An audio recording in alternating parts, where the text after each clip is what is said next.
History tends to spotlight empires built with armies and sharpened steel, but some of the most influential dynasties in human history rose quietly.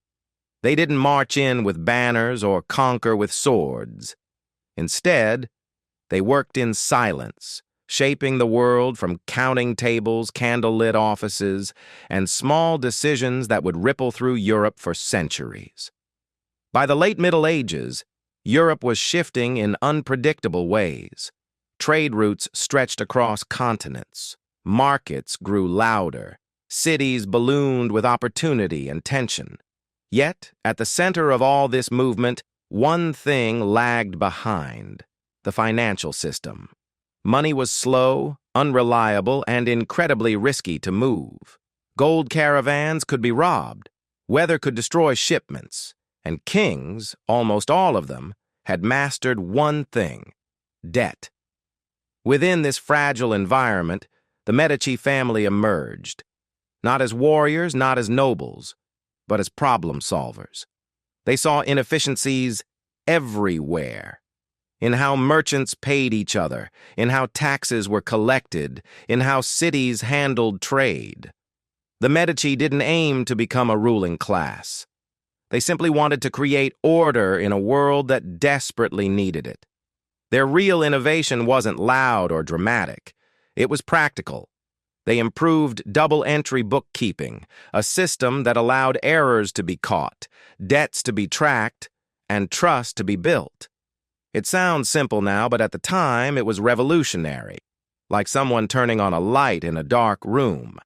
As their method spread, so did their influence. Branches opened across Europe: Florence, Rome, Venice, Geneva, London, Bruges. Each new location strengthened their reach. Merchants noticed that a letter of credit from the Medici was as reliable as coins in hand. Kings noticed that the Medici could solve problems their treasuries couldn't. And regular citizens noticed that Florence began to feel different: busier, more ambitious, more connected. The Medici didn't plan an empire, but an empire began forming around them. If Europe was a body, the church was its heartbeat. Its authority pulsed through countries, courts, and everyday life, and that heartbeat rested in Rome, the center of faith, influence, and immense wealth. But even Rome needed stability, especially financial stability. That is where the Medici stepped in. When the church chose the Medici as its bankers, the partnership reshaped European power. Donations from the faithful, indulgence payments, land rents, and various church revenues began flowing through Medici accounts. This didn't just increase their wealth. It tied the family to the spiritual and political core of Europe. But none of this would have mattered without Cosimo de' Medici, the man who understood influence better than almost anyone of his century. He wasn't imposing. He didn't have the charisma of a general or the voice of a ruler.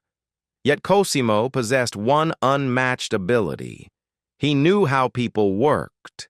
He knew what inspired them, frightened them, motivated them, and softened them. Cosimo offered loans to guilds, but never forgot that guilds controlled labor.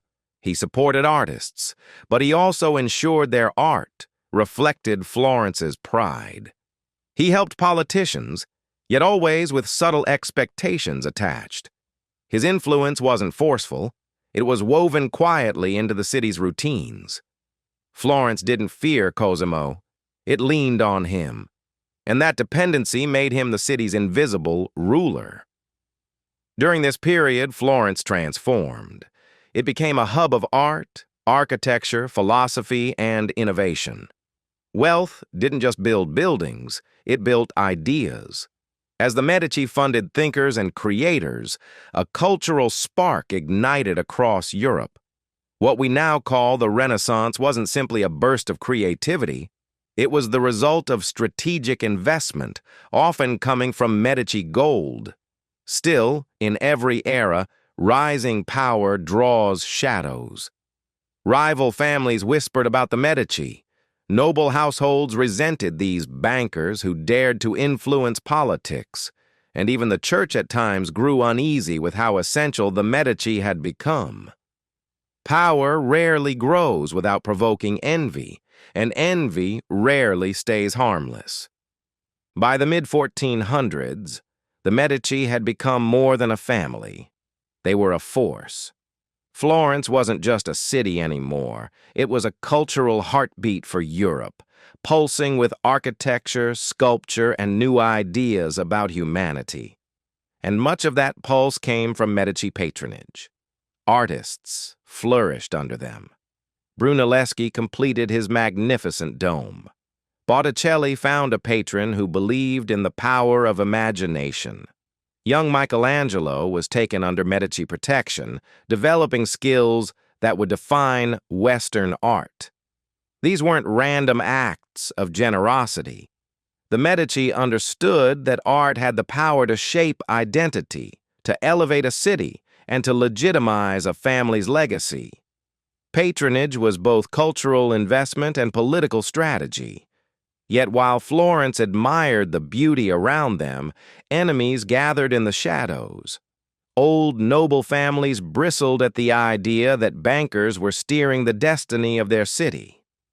Rival banking houses watched jealously as the Medici rose higher. Even allies sometimes whispered behind closed doors. Tension finally erupted in the infamous Pazzi conspiracy. It was a Sunday morning, the cathedral overflowing with worshippers.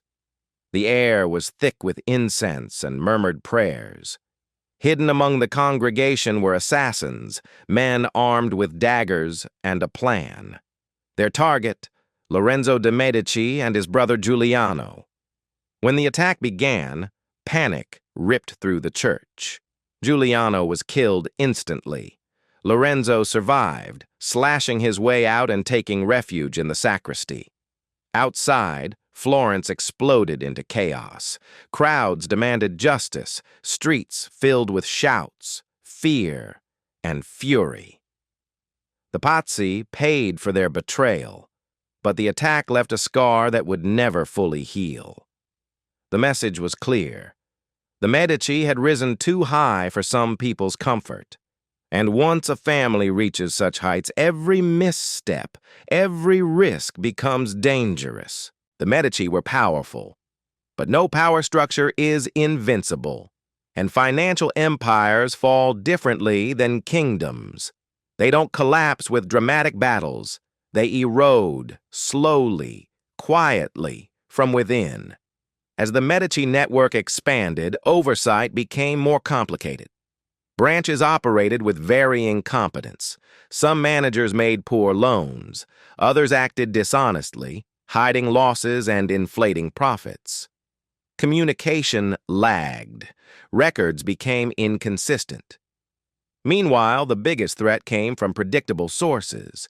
Kings who borrowed money and never repaid it. Monarchs had little incentive to settle debts, and when wars erupted, treasuries dried up fast. For Medici banks, this meant enormous sums locked in uncollectible accounts. Then came political pressure. Rivals manipulated public opinion. The church shifted allegiances. European economies fluctuated, creating turbulence that even Medici expertise couldn't fully control. Every financial storm made their structure a little weaker. What had once been their greatest strength, trust, began to fade. And when trust weakens in banking, collapse becomes almost unavoidable. One by one, branches closed their doors.